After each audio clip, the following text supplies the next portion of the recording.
Fala galera, beleza? Eu sou o Rafael e vocês estão no Repertório Criminal. Hoje vamos falar do caso do Poço. Não esquece de se inscrever, ativar o sininho para não perder nenhum episódio daqui para frente, hein? Em 4 de novembro de 1948, na região central de São Paulo, ocorreu um dos crimes mais meticulosamente planejados da história criminal brasileira. Um jovem químico e professor da USP assassinou sua mãe e suas irmãs com tiros certeiros, sepultando-as em um poço no fundo do quintal que mandou construir dias antes. As vítimas desapareceram sem nenhum funeral e o suspeito usou como álibi um acidente de carro. Mas quando a polícia escavou o poço, dia 23 de novembro, encontrou os 3 corpos jogados de cabeça para baixo, envoltos em um pano preto. Paulo Ferreira de Camargo se suicidou com um tiro no peito enquanto assistia o resgate dos corpos pela janela. E um bombeiro que participou do resgate acabou falecendo de infecção cadavérica dias depois. Segundo a crença popular, o terreno ficou amaldiçoado. Décadas depois, no mesmo terreno, foi construído o edifício Joelma, palco do incêndio trágico de 1974 que matou 187 pessoas. Essa é a história do crime do Poço e de como a tragédia parece perseguir um pequeno espaço no coração de São Paulo. Não esquece, se você gosta de casos criminais reais e histórias sombrias, inscreva-se e ative o sininho. Paulo Ferreira de Camargo, 26 anos, um jovem brilhante, químico formado e professor assistente na USP, Universidade de São Paulo, dominava inglês, francês e tocava piano. Após a morte precoce de seu pai, tornou-se o arrimo de família, sustentando a mãe Benedita, de 56 anos, e as irmãs Maria Antonieta, de 23, e Cordélia, de 19.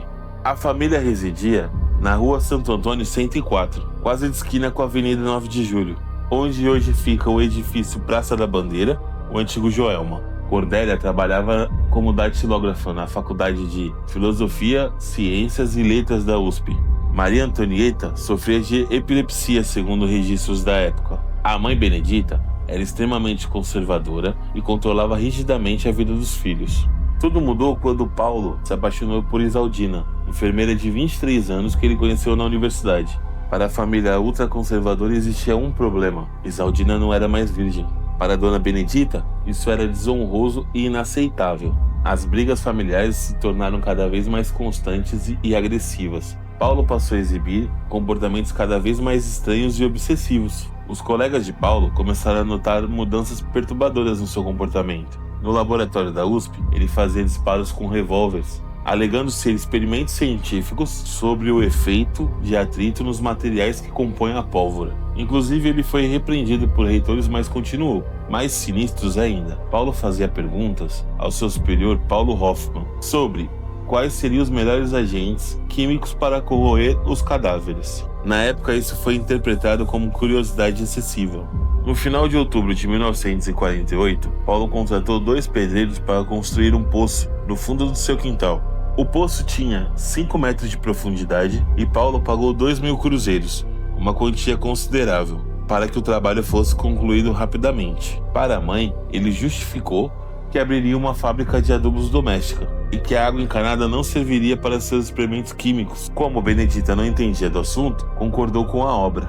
Um vizinho italiano achou a movimentação suspeita e denunciou a polícia, mas não deu em nada. O poço estava pronto e o plano já estava em ação. Na manhã de 4 de novembro de 1948, Paulo colocou seu plano em ação. A perícia posterior revelou que o crime ocorreu em 2 etapas distintas. Entre 9 e 10 da manhã, Paulo se sentou à mesa com a mãe Benedita e a irmã Maria Antonieta. Esperou com paciência para que o efeito do sonífero que despejou na comida fizesse efeito. Quando ambas adormeceram, descarregou seu revólver sobre elas. Benedita estava com roupa simples de casa e levou 2 tiros. Maria Antonieta ainda estava de pijama e recebeu 3 tiros. Paulo encapuzou os corpos com panos pretos e arrastou até o poço. Já por volta de meio-dia, Cordélia chegou para almoçar como fazia diariamente. Paulo repetiu o processo: sonífero, disparo e mais um corpo no poço. Ela já estava com roupa de sair, levou um tiro nas costas e um na nuca. Um detalhe crucial: não existia vestígio de sangue. Paulo limpou meticulosamente a cena do crime, demonstrando um planejamento bem frio por trás dos assassinatos. No dia 5 de novembro, um dia após os assassinatos, Paulo foi trabalhar normalmente. Informou os colegas que faria uma viagem de passeio para o Paraná com a família, mas ninguém viu as mulheres embarcando. 2 semanas depois, Paulo retornou com uma história bem mal contada. Alegou que houve um acidente de carro próximo a Curitiba e que apenas ele sobreviveu. Sua mãe e suas irmãs teriam morrido no local e teriam sido enterradas por lá mesmo. Aí nós temos os primeiros sinais de suspeita. Nenhum jornal noticiou o acidente, o que era bem comum para a época. Paulo não demonstrava nenhum luto ou tristeza aparente. Nenhum familiar foi comunicado sobre velório, funeral, nada desse tipo. E Paulo assumiu publicamente o namoro com Isaltina dias depois. O vizinho italiano, já desconfiado com a construção do poço, continuou indo à delegacia insistentemente. Outros conhecidos também começaram a questionar a versão do Paulo. Galera, vocês estão vendo que esse é um crime, bem pesado, assim. Foi bem difícil eu encontrar as datas e tudo mais na internet certinho. Então, se puder, deixa o like aí e se inscreve no canal. O delegado Leite Barros, da Delegacia de Segurança Pessoal, decidiu investigar. Primeiro, ele contatou a polícia de Curitiba. Nenhum acidente com 3 vítimas mulheres havia sido registrado naquelas datas que o Paulo falou. Na tarde de 23 de novembro de 1948, policiais foram à casa de Paulo com mandado de busca. Após revistar a residência sem nenhuma evidência, decidiram focar no poço, recentemente coberto. Paulo acompanhou tranquilamente a polícia até o local, com a sua versão de que era apenas experimentos para adubos. Mas quando os bombeiros começaram a escavar, um forte odor de decomposição começou a subir no ar. Paulo então pediu licença para ir ao banheiro. Os policiais ali concentrados com a escavação permitiram.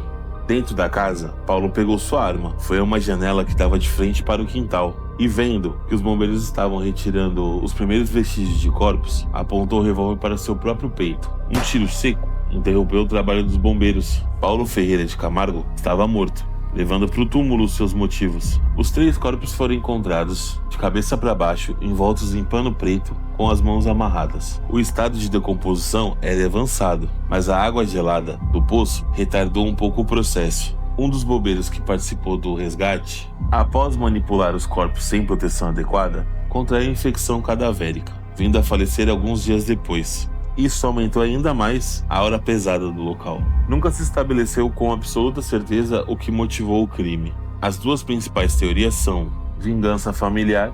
Paulo não suportava a oposição ao seu romance com Isaltina, e com isso eliminou quem atrapalhava sua felicidade. Paulo, alegadamente, acreditava que estava libertando a família de sofrimento. A mãe possivelmente com problemas de saúde, Maria Antonieta com epilepsia e o peso financeiro de ter que sustentá-las. Após a tragédia, ninguém quis mais comprar ou habitar o terreno. A casa ficou abandonada por décadas. Em 1969, finalmente foi demolida para dar lugar ao edifício Joelma. O Joelma foi inaugurado em 1931, apenas 23 anos do crime do poço. Em 1º de fevereiro de 1934, um incêndio devastador matou 187 pessoas e feriu mais de 300. Muitos acreditam que o terreno carrega uma maldição. Hoje o local é conhecido como o edifício Praça da Bandeira, mas lendas urbanas persistem. Funcionários relatam fenômenos inexplicáveis, e o prédio é considerado um dos mais assombrados do mundo. O crime do poço permanece como um dos casos mais perturbadores da criminologia brasileira. Paulo Ferreira de Camargo transformou o conhecimento científico em instrumento de morte, planejando friamente o extermínio da sua família.